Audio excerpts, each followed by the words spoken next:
Psalm 106:9-11 recounts God's deliverance of Israel through the Red Sea.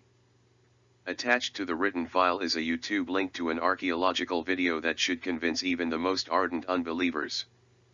He rebuked the Red Sea also, and it dried up, so he led them through the depths, as through the wilderness.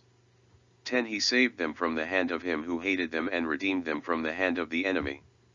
11 The waters covered their enemies, there was not one of them left.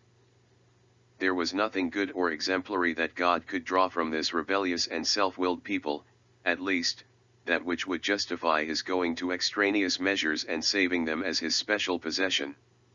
Therefore, he drew the reason from himself, for his name's sake.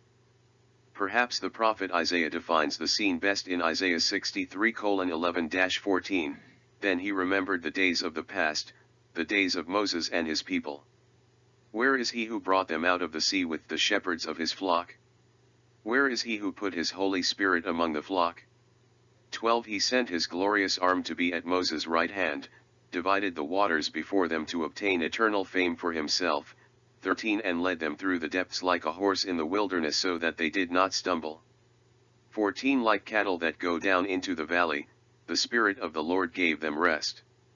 You led your people this way to make a glorious name for yourself. HCSB.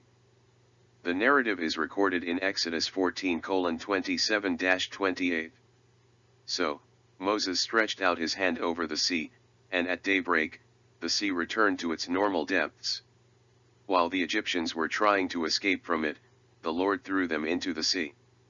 28 The waters came back and covered the chariots and horsemen, the entire army of Pharaoh, which had gone after them into the sea.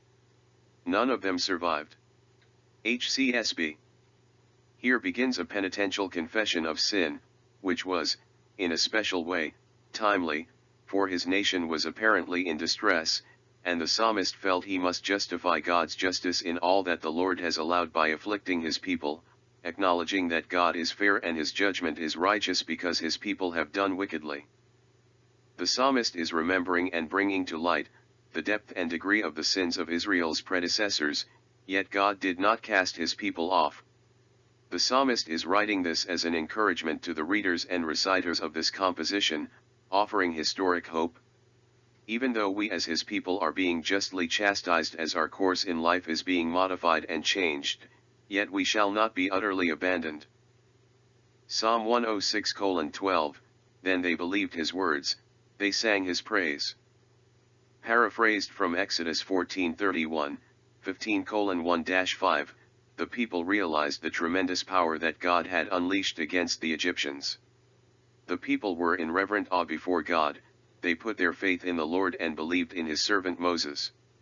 15:1-5 Then Moses and the people of Israel sang this song to the Lord, I will sing to the Lord, for he has triumphed gloriously, he has hurled both horse and rider into the sea.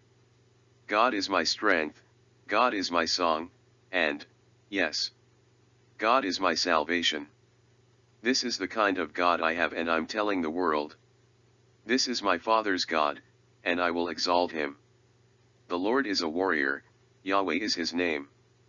I'm singing my heart out to God, what a victory. 4 Pharaoh's chariots and army he has hurled into the sea. The finest of Pharaoh's officers are drowned in the Red Sea. The deep waters gushed over them, they sank to the bottom like a stone.